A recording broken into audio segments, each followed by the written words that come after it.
Deuxième semaine d'audience avec toujours des débats très animés autour de ce fameux riad marocain.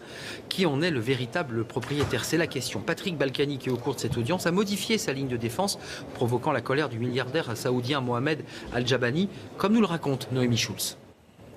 C'est une nouvelle ligne de défense que Patrick Balkany a exposée au tribunal, celle d'un service qu'il a voulu rendre à Mohamed Al-Jaber, un riche homme d'affaires saoudien avec qui il espérait conclure un important marché immobilier à Levallois-Perret. On m'a dit qu'il était en danger de mort en Arabie Saoudite et qu'il avait besoin d'une maison secrète. Moi, ma préoccupation, c'était de clore cette affaire des tours de Levallois. Et puis il ajoute, c'est bien connu, les cheikhs arabes, ça a des caprices. Le problème, c'est que le cheikh en question, Mohamed Al-Jaber, rejette en bloc ses explications sur sa chaise. Il trépigne en entendant le témoignage de Patrick Balkany. Alors, à la barre, il commence par ironiser. Je veux remercier monsieur Balkany de m'avoir acheté une maison où je peux me réfugier. Je suis toujours vivant.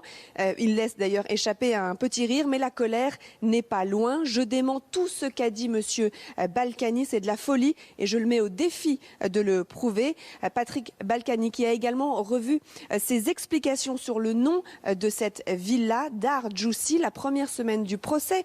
Il avait reconnu que c'était la contraction des prénoms de deux de ses petits-enfants. À la barre, il explique maintenant qu'il n'a jamais choisi le nom de cette ville-là.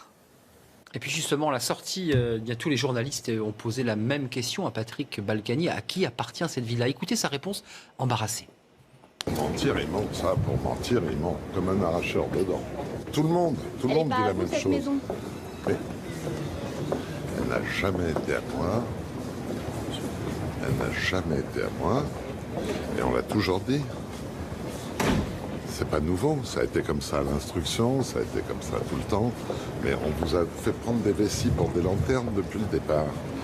Ça a déchaîné les réseaux sociaux et ça a conduit ma femme à la pire des choses.